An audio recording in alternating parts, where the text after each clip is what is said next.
Good day, everybody. And just talked to my producer. If you could start the clock, Rod. And we are live today once again. This is my VodCast podcast at New Style Independent Studios, actually in Hanover, Pennsylvania.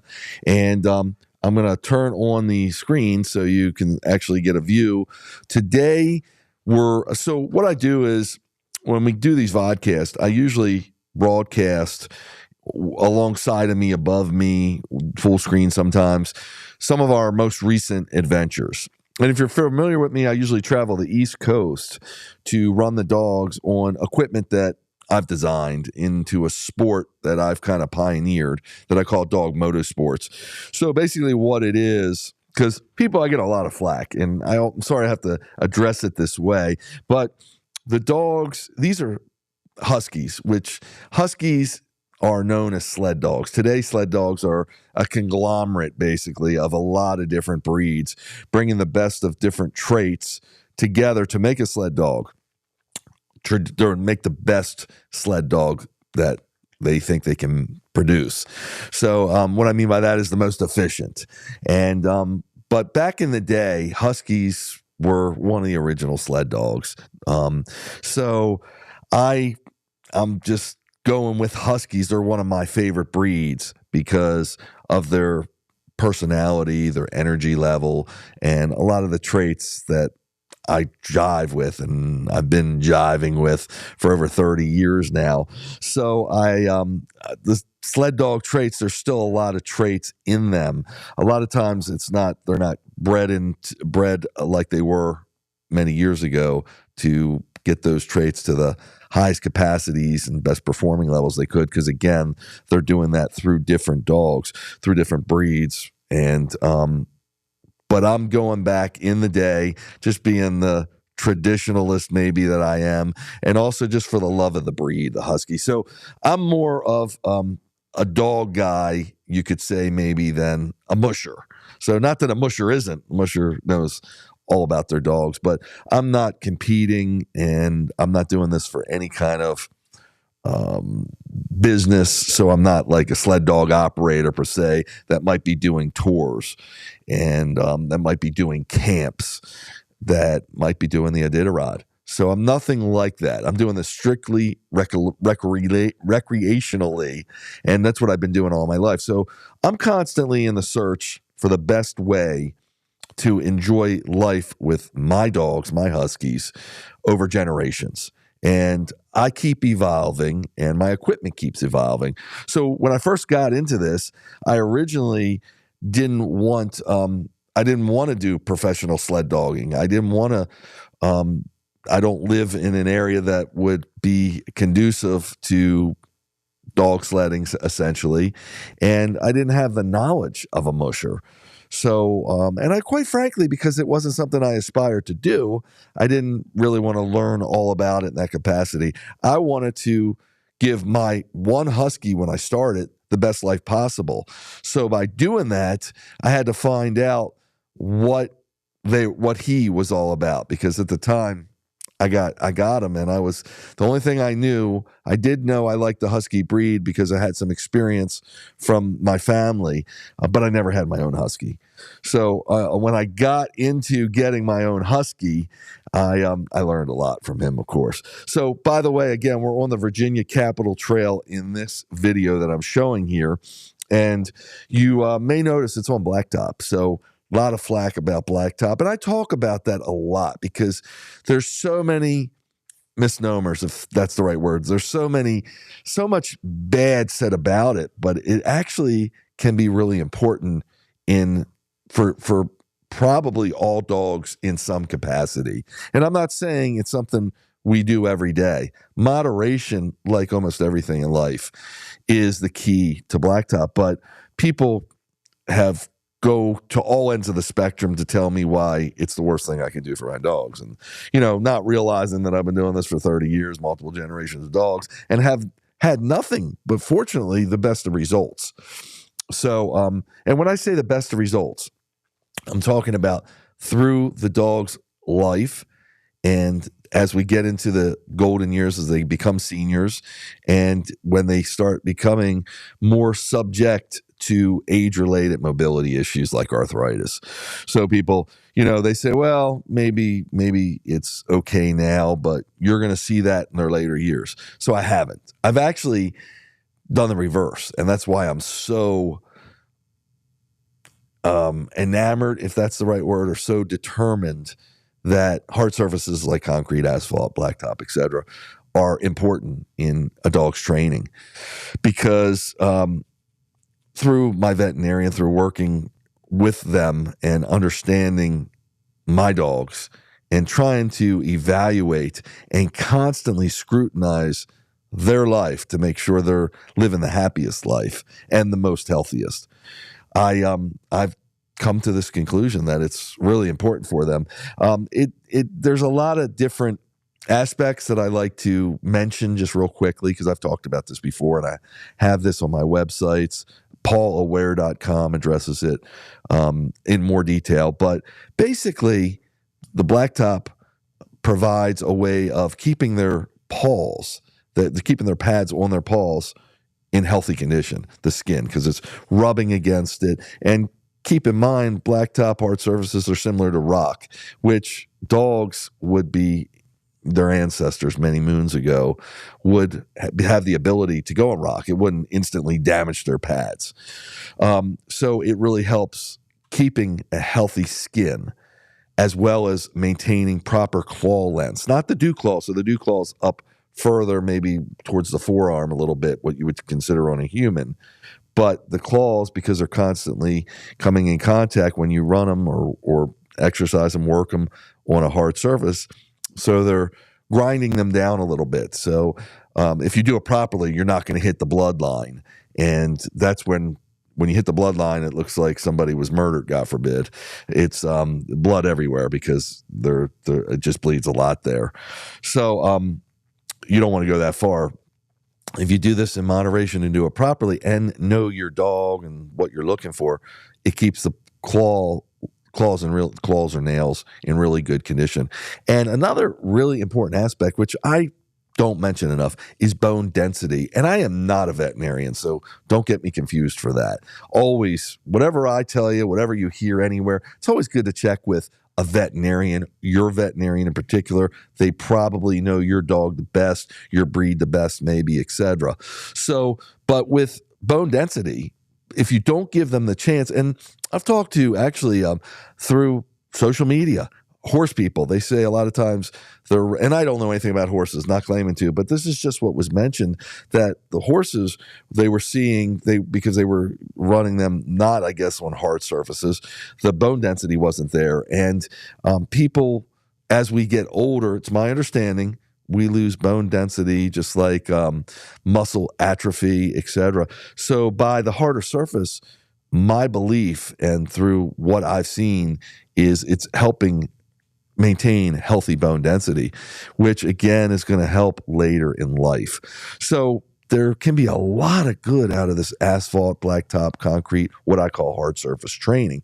Keep in mind, though, most importantly, you might need some dogs need booties. Sometimes some dogs may need booties all the time, especially as they get older. They're more subject to not being able to lift their legs as high, which the hard surface helps because it's not like grass where you got to move it a little bit higher. They can almost slide along, but that almost sliding motion or activity can wear their nails quicker and pads. So booties can be instrumental there.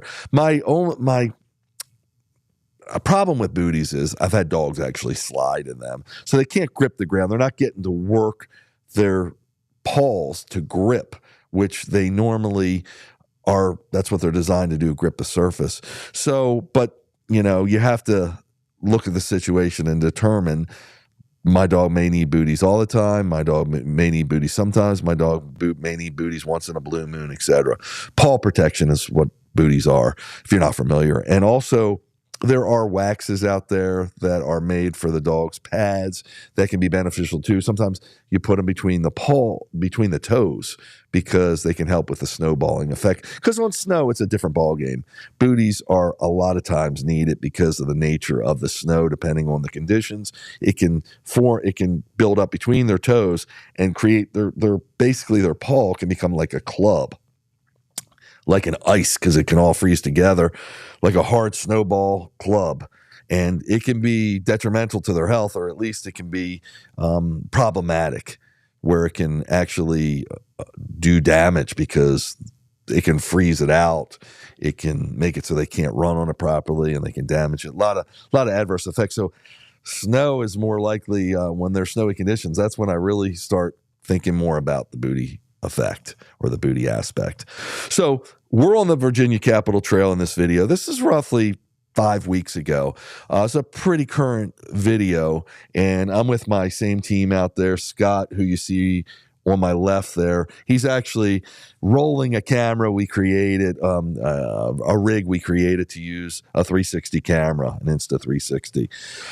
So, by the way, I didn't mention, if you have any questions, comments, concerns, whatever, please don't hesitate to put them in the comment section in the social media platform you're watching. I know a lot of people have asked me, when are you going to be broadcasting live?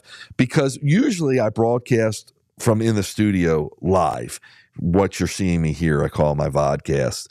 Out in the field, I'll wear the camera as you're seeing here, and I'll do what I call an in the field VodCast. So it's not live, but I'll upload the video usually to YouTube, and I'll be able to actually, you can listen to it. I usually don't do it to all social media platforms because these videos range anywhere from an hour to plus 4 hours.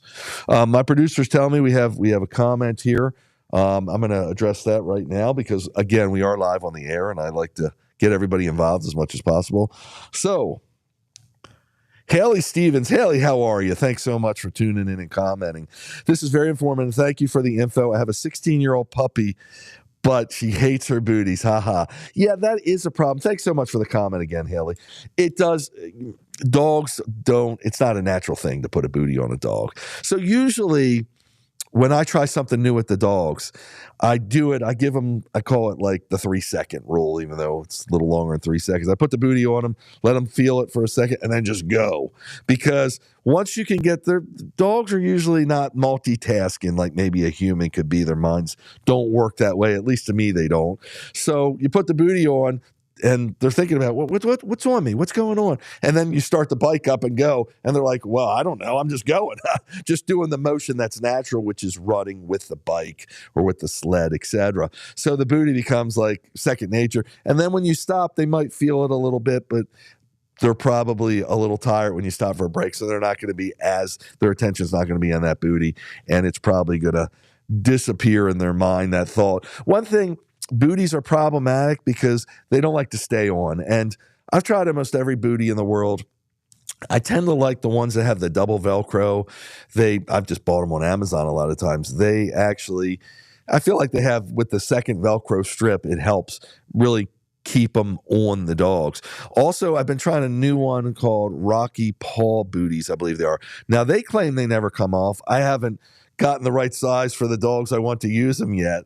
But I've just ordered some newer ones because I like the way they have a really tight cuff. So it's just getting it over the dog's paws, and they seem to not slip out is what they're saying. But that becomes a problem. And also, I've tried dog mocks, they're called, which I really like a lot. They're made out of deer skin, and they tie on. It's a really more of a snow type booty where it's almost like a balloon, so it's not as form-fitting, which is good because the dogs can actually feel the ground a little more. So depending on the conditions and what you're doing, I really like those dog mocks as well. If worn a couple out, that's what's going to happen with all booties, especially on a hard surface like you see us doing on the Virginia Capitol Trail on the video above me. If the dog, as they get older, they're tired, they're not lifting their paws as high, they can wear out easier. But they're all going to wear out at some point. The rubber ones are actually stronger, but again, they're going to be more padding for the dog, elevate your dog a little. They're going to be a little more I'm going to call it cumbersome, but they might protect the paw a little more. That's why, and depending how your dog runs, it can help you better determine which one's best. I try to carry some of each kind depending on the situation. Sometimes to just watch the dog, how they're doing in that booty, and might say, oh, let me try the other one, or this is perfect, etc. So I'll keep everybody advised on these Rocky Paw ones. But I did want to say, when you make them tight, this is my knowledge, what I know, and you can always, again, everything I tell you, check with a vet, because I'm not a vet, but we worry about sometimes circulation because you're making them so tight.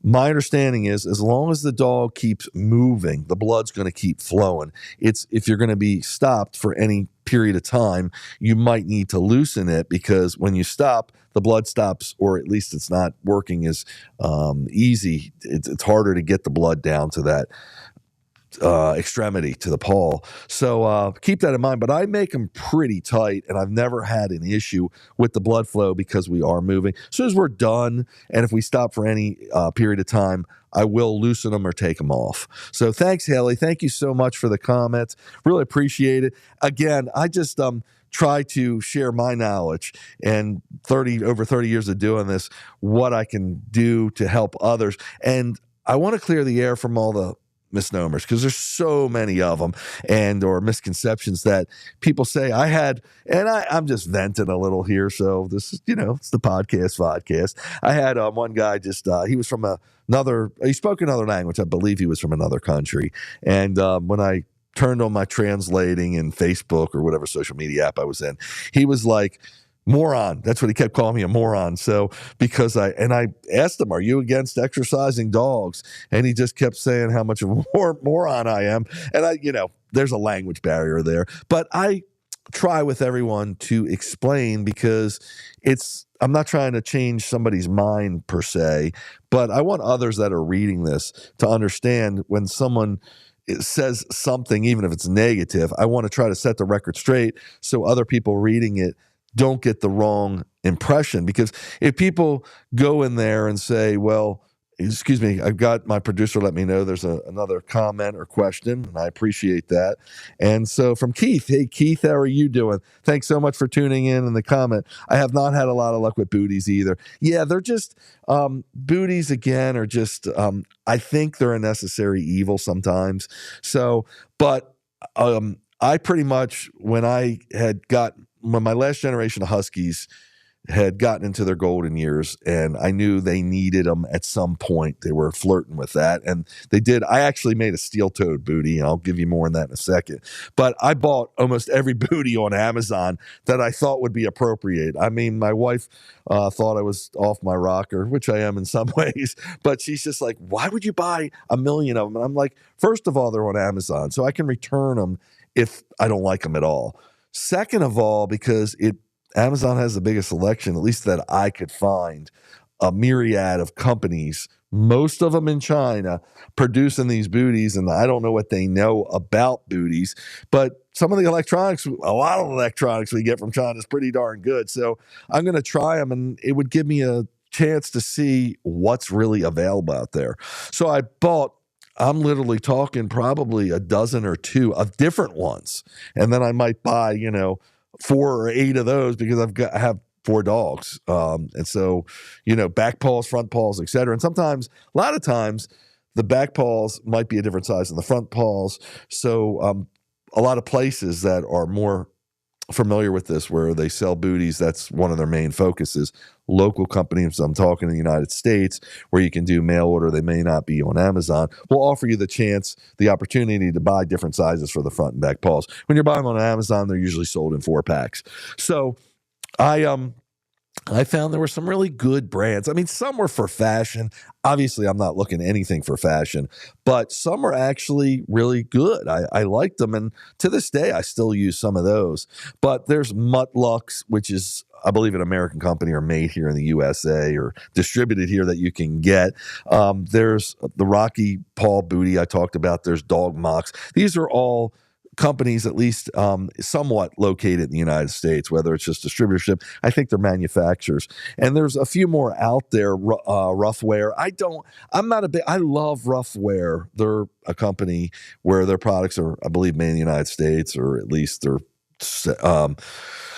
they're based in the United States. They are sold in a lot of like REI and hiking stores. And I love a lot of their equipment. It's well thought out, well produced, high quality. The only thing I don't like is their booties, because I really have never had luck with those. Now, I haven't tried them because I got tainted many years ago, probably a couple generations of Huskies ago, because they don't fit. They don't come up high at all. So I feel I can't get a good grip at all for keeping them on. And I also feel that by not encompassing the ankle part of the dog, that it could possibly cause some twisting. So I'm, again, not a veterinarian. This is just my experience and my understanding of the booty. So even though I love Roughwear, I use a lot of their products, theirs is not as much of something I like. Maybe for some dogs it might work, and maybe somebody out there could mention why they might like that particular booty, because they made them for years with this low design. And again, what I'm saying, if my hand's in the dog's paw, it comes up to just their wrist, maybe, or ankle, I should say. So appreciate that, Keith. But I do, no matter what, it is good to have some sort of paw protection every time you might adventure out with your dogs, because you never know what predicament you're getting into. I've run into where it's in the winter and they're paving a road, and I won't cross it because I know it's hot. But if they say it's safe, I go out there by a temperature thermometer and I shoot the laser at it and I look at the temperature. And if it looks good and feels good, I still may booty up my dogs to cross it. So that's always have some sort of booty. And like a musher secret, again, a dog pad wax. So I was getting back to my other topic I was talking about, where somebody was abusing me. Surprise, surprise, about what I do. And I was just explaining how names or anything never bother me, but I want to always set the record straight and let my knowledge be expressed to the best of my ability, so everybody out there knows at least what I do and how it works well for me. There are people that will go out there and see, well, that guy's a moron. That's what they're saying about me. He doesn't know what he's doing. You don't need to do that with Huskies. And they'll go out and they'll adopt a Husky, hopefully at a shelter or rescue, whatever, or they'll get one from a breeder. And when they get the Husky, they're so cute and fluffy and all the good stuff about them. They're striking looks. But as the relationship gets a little bit into it and the dog starts to develop, and that puppy stage, if it's a puppy, starts to wear off, people realize, oh my gosh, I've got an intense athlete on my hands. What do I do? And a lot of people don't know what to do. And that's why there's times where these dogs, the Husky breed, become one of the most abandoned or surrendered breeds, or even worse, because people can't handle them. They don't know what to do with them. And the lure of the looks is over. So that's where the wolf driver steps in and says, hey, you could just take a regular bicycle and you can actually ride your dog and go the pace they want to go, and give them the proper energy outlet they need. So then they become more manageable, more trainable, more of a companion, instead of a dog that just constantly wants to run away from where they're at because they want to find the fulfillment, entertainment they need. So that's why I'm constantly perusing all my comments, try to respond to everyone as much as possible. But when there's something negative, I really try to address it, because I want to set the record straight. And I'm not a guy that knows everything, and I'll be the first one to tell you that. But I've had experience with so much. So if I give you my view, you can better evaluate the situation and determine, do I want to try this with my dog? Is a Husky the right breed for me? Hey, maybe there's a different way of looking at a situation and understanding it. And I learned, too, from other people that do what they do. Sometimes it's just a beginner and they say something, I'm like, why didn't I think of that? And then sometimes it's seasoned experts. I get mushers, professional mushers that compete on professional levels, and they comment to me, you're doing this right, you're doing this wrong, blah, blah, blah, blah, blah. A lot of times I get mushers. A lot of people that run dogs are they run them and they don't think about all this extracurricular stuff that I'm doing, because they're all about the competition and they're all about the adventure the way they're doing it. So when they see the dog tethered to the ATV, when I do what I call dog roading, they're like, well, that's wrong. The harness is wrong. The tether line's not long enough. You need to give them more line. You need to do this, that, and the other. And I explain to them that it's a different sport totally. And they're used to what they call joring sports, Joring. So like bike joring, ski joring, and caning cross, they call it, where the dog's actually pulling you. So joring sports are pulling you or pulling the bike or sled that somebody may be in or that's part of their training. So they're not, they call them joring sports. I think that's a French word, could be wrong. But we are not really, I'm a little bit away from joring sports, even though the video you see of me on the Virginia Capitol Trail, technically they're not pulling the bike, the vehicle, the electric dog sled on wheels, as I say, because the harness and the range they're getting and the angle that it's on and all the things that I've designed, the tether points, the roll cage, or what we call the U-bars, everything about that is really not about them pulling. They're not going to get, and the harness, they're not going to get their full body into it. So therefore, because that range of motion or movement is limited, this is a totally different kind of sport. Now, there are ways you can do joring sports with half harnesses. I don't want to confuse you here, because these are half harnesses they're wearing. But the whole design aspect is to keep that range of motion limited so they can stay in a narrow footprint so we can adventure on the areas we go. It opens up the world to us, and it gives us a different lifestyle than a real musher would have with their dogs, just looking to go out and get the best speed, get the most distance, compete in a race, et cetera, or handle the harshest conditions, the harshest snowy conditions. So I'm looking into something I've designed something I can do basically year round. It's a different kind of exercise for the dogs, and it's a different lifestyle essentially. And a lot of people have never seen this because, again, I pioneered it. There's similar engagements have come, similar developments have come along that are out there that are good too. I'm not saying anything's good, bad, or indifferent, just saying why I do what I do. Keep in mind though, I complement this with other dog sports I do. So they do get that full range of movement, full range of motion, and they can engage differently.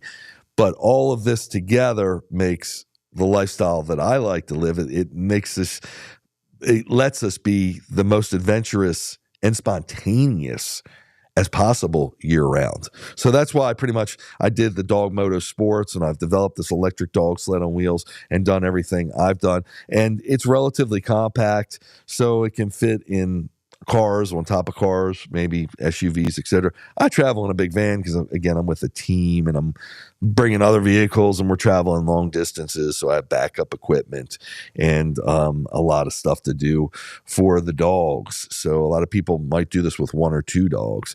People ask me also, can you make it for one or two dogs? You can, but keep in mind, this can be as simple as a bike where the dog would be more on your side on a short tether, on a springer, what they call a springer, a spring-like device. When the dog goes outside and you have a longer rope, it becomes more of what I talked about, joring sports, because they're actually pulling you. Now, the dogs can propel a lot of the equipment I've designed, but they are propelling it differently. They're almost pushing it. I call it push to mush. So we've got another comment or question, and my producer just let me know. I'm going to address that right now.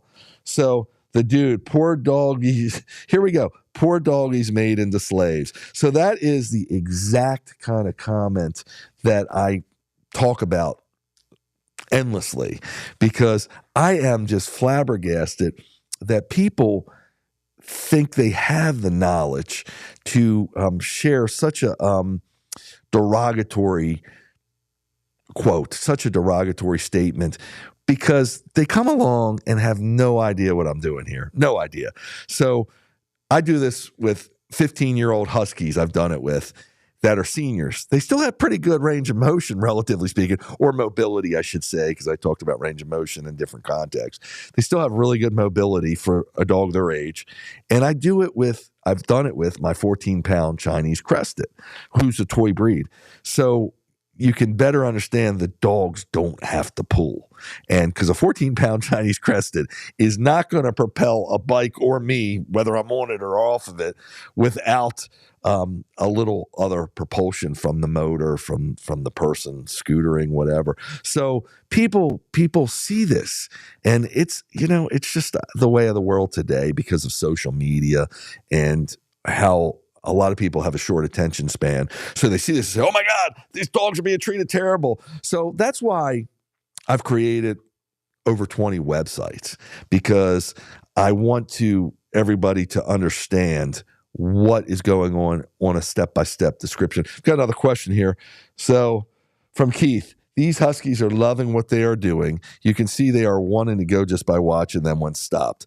I've been owned by Huskies since 1972. Wow, Keith. So you've been in there for, I didn't know it was that long. Thank you for sharing that. And that is the truest statement you can make, basically. So when I first got into this, again, all the rhetoric that I heard and all the terrible comments from so many people about sled dog people, mushers, etc. And I said to my veterinarian at the time, I said to him, I think I had just one Husky. I started riding him in the neighborhood on the bike because I didn't know what else to do, because he was a handful. And my wife couldn't even walk him because he pulled her shoulder out, and he pulled her whole body. So I put him on the bike, and it was like instantaneous, like, wow, thanks, Dad. And when I got home, he was the best dog in the world. So I said to my veterinarian, do you think this is good? I mean, I see so much negativity. Back then, it wasn't an internet. It was just magazine articles, Dog Fancy, whatever, and people you'd meet, etc. And he says, let me tell you something. Have you ever tried to make a dog do something they don't want to do? And I thought about that, like, wow. I mean, yeah, you could teach a dog tricks, and you could teach a dog things that they may be apprehensive about, but it's really hard to make a dog consistently with such energy exertion to do something they don't like. So I thought I really, I think about that even till today, because I've gotten Huskies that are apprehensive about this. And it's usually not because of what you're doing or how we're doing it. It's usually because of some external factor, like being scared of the wheel on the bike, or they had some kind of bad experience that they're relating to this. So it's usually nothing to do with the actual sport. It's more of the external circumstances or the surrounding circumstances. So you got to understand that. And I've had Huskies protest for whatever reason. They don't want to do it for one day. I had a Husky that his name was Jag, all white Husky, blue eyes, beautiful. And one day, and it was more, again, not about the sport, but it was him running against the wheel. So I had to teach him, because he was just one of the hardest Huskies I've ever worked with because of his apprehension to everything. And when I finally got him on the bike, and we were doing great for years, I mean, he loved it. You could see him develop. By the way, a lot of times dogs that never have, especially Huskies, that never have the chance to air out their full potential because people don't know how to do it, because they're very independent, very determined, and they don't trust them off leash, rightfully so. By the way, we've got another comment here. Let me take this and I'll get back to what I'm saying. So Cheryl Kovaduck, how are you, Cheryl? So great to see you. Thanks so much for tuning in. She says, this is their way of life. Go, go, go. I could not walk the Husky I had. I need your transportation. LOL. Done dreaming. Carry on. Thank you so much. And Cheryl she so supportive, and I really appreciate any comment, but she's always there on and Keith too, always it's saying good stuff and just enjoying what we're doing. And I can't tell you how much I appreciate that. I really do. It motivates me. So thank you. So we've got another one from the dude. I had a mini schnauzer that pulled like a freight train. I was only joking. So yeah, I figured as much, dude. So yeah, exactly. And that's what I love to hear, because a lot of times people will come in and take their knives out and stagger them through my body, twist them as they come out, not to be so graphic, but a lot of times people will hammer me because and they're playing, because they're saying, wow, the dogs are really living the dream. And it's just that they've seen so many comments and so many others, how they look at this and dispute it, and they're just having some sarcasm. So thank you, the dude. I appreciate it. And you lit up a great point in how people view this. So that's the biggest sticking point. By the way, whenever I see anybody out on the trail, they fall in love with it because they can see the dog's happiness in person. It's one thing when you see a video, you're watching the dog butts here, and when you see them from the front, they're in motion. But when we're actually stopped and someone can actually see the dogs, they're like, wow, the dogs are just smiling. They're loving this. And it's a whole different experience. So thank you again. I appreciate that. And I like the humor. I mean, I've gotten badgered by people that are just having fun, just trying to be sarcastic. So I do appreciate that. But what I was saying about the dog loving what they're doing, so et cetera. And I was going into the Jag story. So Jag and I have been doing it for years, and he was in love with everything we do. And one day he just decided, I don't want to run next to this tire on one of the bikes. And I'm like, is it the bike? Is it the way the tire's making noise? Because anytime he would get any noise, a squeaky brake or anything, it wasn't hurting his ears. He was just like, whoa, I can't be here. He's the funniest dog I've ever had. I used to call him the prankster because he would just do outlandish things to his what I call his wolf pack mates, his husky mates. He would wait behind a bush and jump them. I mean, this dog was a trip. So actually, when I was trying to introduce him, mingle him with another dog, when I would get a new dog, he would go out there and just try to bite him right away. He was a smaller husky for his size, for the husky breed, and he was a male. And he would just walk right out and try to bite. I knew it was coming because I watched him, and I didn't want a new dog to get that experience. But he just wanted to say, "I'm the boss. I'm him. I'm whatever." He was a trip. But Jag decides one day, I'm not going to run with I don't want to do this, and I couldn't figure it out. So Jag was trained off leash, really, I call free ranging. He could be trusted 100% off leash. And I let him off leash in an area. We were at an isolated bike trail, nobody in sight. I had my co-pilot go ahead and check.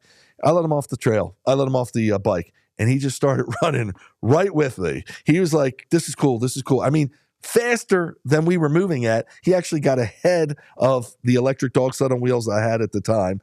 And he would look back over his shoulder with his tongue hanging out and being like, hey, bitches, I'm the lead dog. And he was just so fun. And it wasn't that he wanted to be the front dog, but he just wanted to say, I'm the man. It was so freaking funny. You couldn't even believe it. I have it on film in one of my favorite Wolf Driver hits. And this went on a few times until I couldn't leave him off anymore because we were getting to busier trails, and you can't have the dogs off lead. Even though when I stopped, he stopped. When I called him to me, 100%.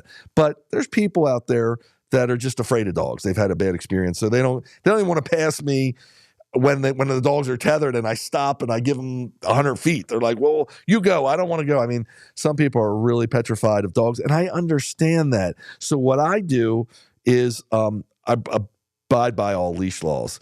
So for those trails that I could, because they were just back in the wilderness and I had nobody in the vicinity, I would let them off. But I had to reacclimate him and find out what was going on. And it was just like a stage in his life. And he got back over it. But when he didn't want to go, he would stop and he'd plant himself. He'd sit down or lay down and be like, I'm done, Dad. So first I thought he was injured. And I'm like, what's going on? So that's what I'm saying. When a dog doesn't want to do something, they won't do it, especially because of their independence and their one-way mind. A husky, they ain't doing it. So now, even today, sometimes I'll get, if I say, let's do this, let's do that, I'm planning my trip out and I'm with the dogs. Sometimes the dogs will look back at me and I can tell they've had enough. They don't necessarily stop like Jag did, but to know your dog, I say, is the most important aspect because for injury purposes, for hydration purposes, for tired purposes. And that's why I developed what I call my dog relay. By the way, we're on the Virginia Capitol Trail. All these historic placards I talked about. President Tyler, which was, I don't know if he was the 10th president or what president he was, way back in the day, his house or his grounds where he grew up, and I think where he later retired, are along the Virginia Capitol Trail. So I don't think this is it, but I'm not sure. But there's so many other historic placards because Civil War battles took place near there or by there. So there's just endless history. So that's really interesting there. But you've got to know. And sometimes with Huskies, because they're so intelligent, they just decide if they get bored with something. And that's what blacktop can do for some dogs, because blacktop is a hard surface, or asphalt, concrete, any hard surface. So it's not as porous as the ground we're looking at there. So the blacktop doesn't hold the scent of other animals and of the area.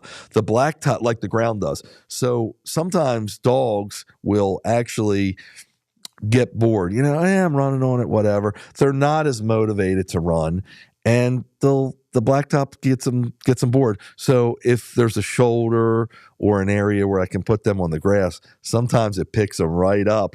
And sometimes if they're a little tired, it'll motivate them to forget about the boredom if they're just tired, to pursue what the scents they pick up on and what they're smelling in the ground. So that's why usually on grass trails or gravel trails, we'll move quicker because the dogs are more motivated as a group. But on an individual level, some of them they're not as active. Some Huskies are couch potatoes. So they'll get to that. And Jag was one of those. They'll get to that concrete and they'll be like, so. And then depending on the circumstance, I try to change the dynamic in some way by, again, grabbing a shoulder, a grass shoulder, getting my co-pilot to ride in front of me and start pacing us because they love to chase. So we have another question or comment. My producer has signaled me, so we're going to address that right now. Actually, just on Instagram. Okay. I'll have to read that one. It's just a comment from Mark 411. Says he always wanted to do something like this. I have 6 Huskies, German Shepherd, mixed dogs. So Mark 411 on Instagram has said that he's always wanted to do something like this. He's got 6 dogs, Huskies, I believe, and German Shepherds he mentioned. So thanks so much for the comment and tuning in, Mark. So that's the way basically I was when I got my first Husky.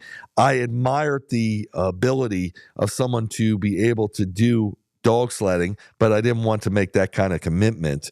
So I wanted to do something on a recreational level, and I had a Husky that I couldn't really keep in check. That's why I got the bike, and I got what was the Springer back then. They still make them. And I tethered them to it, and just it gave me a different lease on life, basically. And it gave my dog definitely a different lease on life.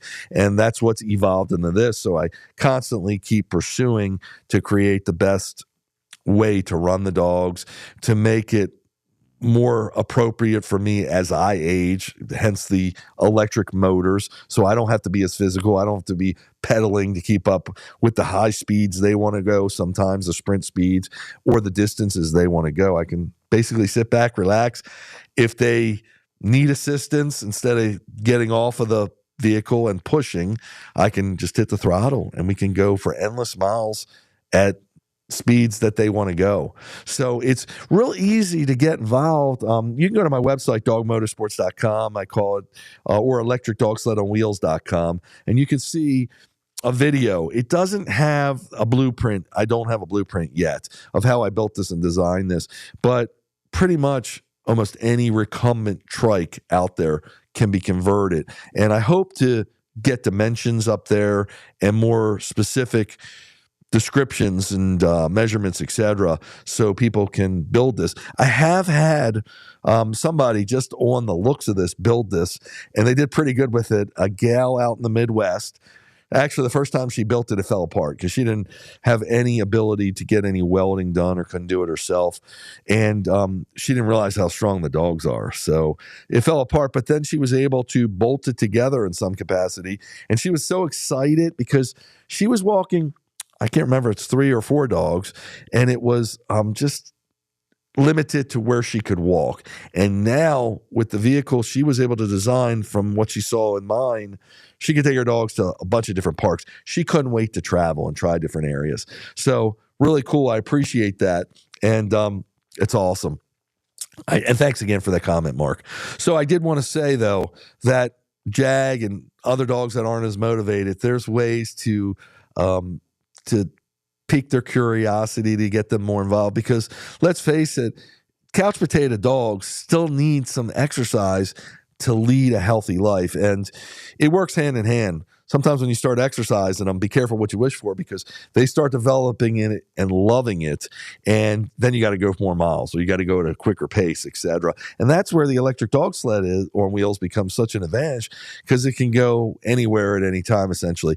I forgot that I wanted to mention, and it just slipped in my mind again, that, when a dog is able, people sometimes, they keep dogs on a leash their whole life. Understandably, in some ways, because some of these breeds, these working breeds, especially Huskies, are just too much to take out on a leash even. So, and they can't be trusted off leash because they're runners. And a lot of dogs will come back. Huskies rarely will come back unless they're properly trained, which I've done for other generations of dogs. I haven't trained my current generation that close yet because I haven't really had the need. But that being said, if you can put a dog like a Husky on a bike like I'm talking about, not so much joring where they're out in front and they've got a pull. Even then, though, once they learn, if you just run them next to your side, the first couple times on a bike, they realize that, wow, I can go fast. I can run. They realize they can run and achieve speeds that they didn't know they could. You'll see their tongue. I'll show you. It comes out and goes to the side. They say that's the closest thing to a human smile. They're actually reborn. They're just loving it because they can show this energy. They can really sow their wild oats, for lack of a better description.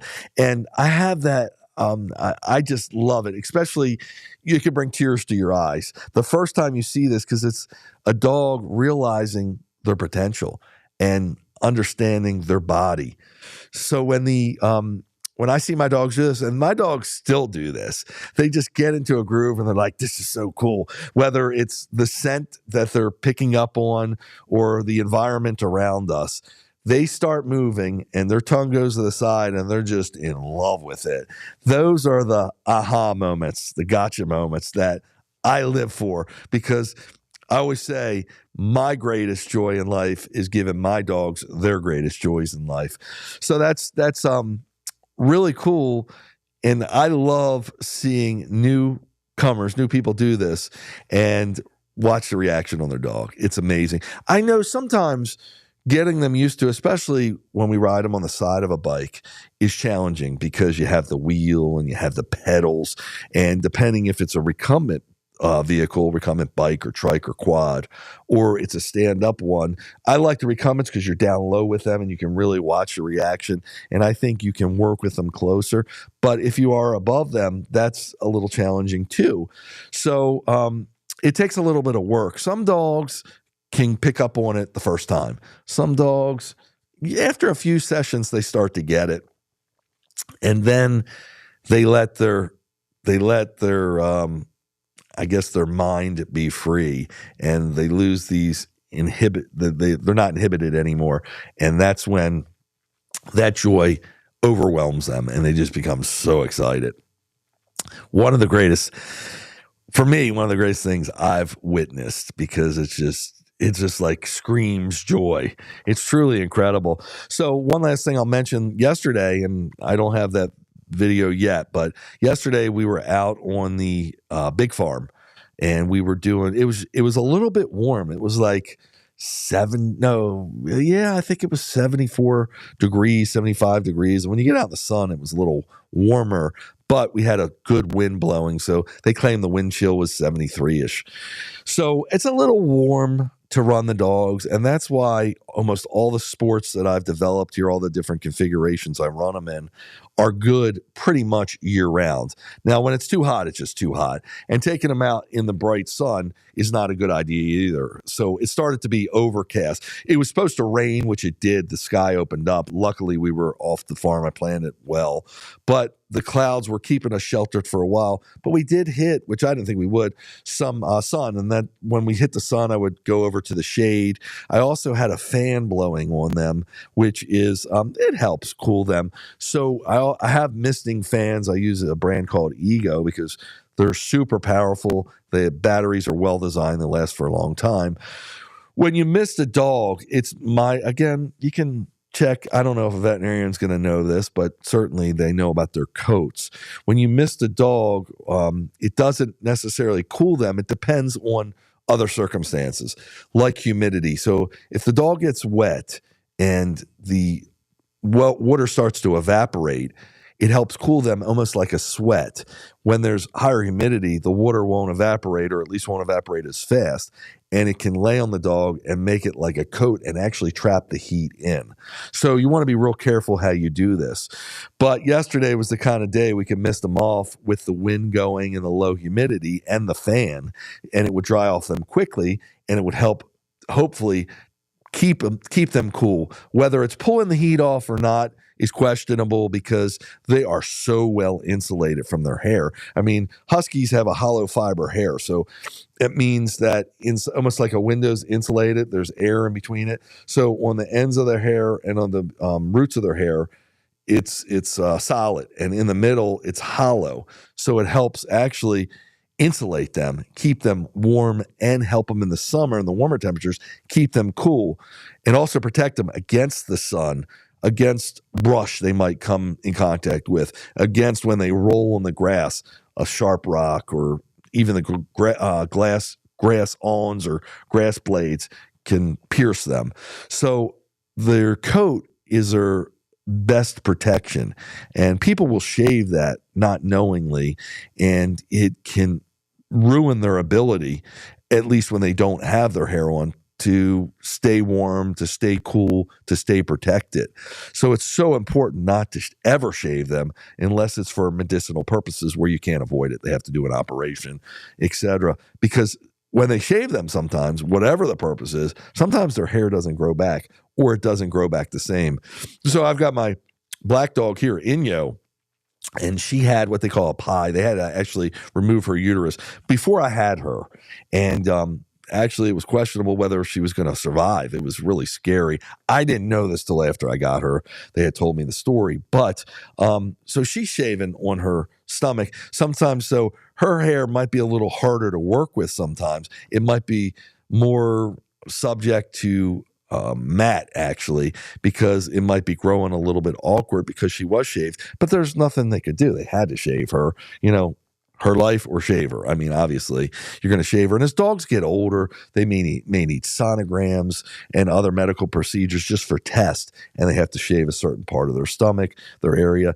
And some dogs that their hair coat, especially when you're talking double-coated huskies, with a woolly coat, which means it's a long hair coat, if you let that go for a little while and don't give it the proper grooming and care it needs, they might have to shave them because it mats and it's too hard to get a comb through, which means it'll be too painful for the dogs to actually try to recover their coat. That's why I do it monthly, because even then, the groomers were down for their own medical issue last time. So sometimes we go 3 weeks, sometimes it's 5 weeks. So this was 6 weeks, but Inyo's coat actually started, and I think it's because she was shaved in the past, actually started to mat in one area. Now, I keep it flowing as much as possible. I'm not a professional groomer, and they're woolly beasts, I call them. So, I mean, even it was starting to get tough, but they worked through it with the comb. But you could see a couple more weeks of that without the proper brushing. My little bit of brushing does help some, but if they couldn't groom her for another week or two, I would have taken her to another groomer I know. And if they didn't have time, groomers are busy all the time. If they didn't have the time to do that, I would at least gotten a proper brush out to keep her hair as nimble, as pliable as possible, so it wouldn't mat up. Once it mats up, it's a breeding ground for bacteria. Dogs can create hot spots. All kinds of issues can happen. So I'm committed, so I can have these woolly huskies. It really takes a dedication that they're going to be groomed and brushed on a schedule, on a active schedule where it can happen a lot. So, and one last thing I'll mention with the warm weather we were getting yesterday, I had felt good about it because keep in mind, this happens all over the world, but in Maryland, we say we go from summer to winter. There's usually no spring and there's usually no fall. I mean, today it's when I woke up, I think it was 30 some degrees, and yesterday it was 74, 75 degrees. So it can be just on nature, it wreaks havoc. It is nature, just the temperature change. So with the dogs, because they adjust slowly, they might still have their majority of their undercoat or their winter coat on, and it's winter one day, they've got it 30 some degrees, and they go outside the next day and it's in the 70s, and you start working them or just exposing them to that heat, they're going to get hot quick because they haven't acclimated to it properly. So when they acclimate, usually over the season, spring, they're supposed to shed or blow their coat, and the majority of their coat comes off their undercoat, and it prepares them for the warmer temperatures. So that thinner coat that is left, the less the coat does the protection, still helps insulate them, but it's not the bulky coat. And you would never shave that off. That has to happen naturally again. But they had just gotten groomed about a week and a half ago.